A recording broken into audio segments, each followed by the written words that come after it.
Okay, in a medium-sized saucepan, you're going to mix all your ingredients except your vanilla, so your tapioca and your sugar and your egg replacer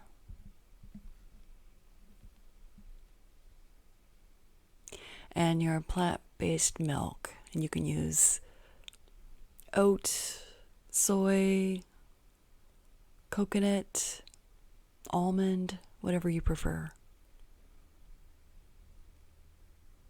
I'm just going to heat that up over medium heat until the mixture comes to a full boil, and you want to stir this constantly. And I mean constantly.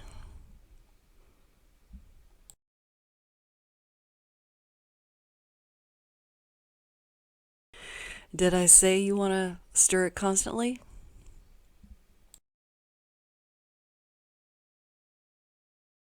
And once it reaches a boil, you want to remove it from the heat, add your vanilla, and then let it cool.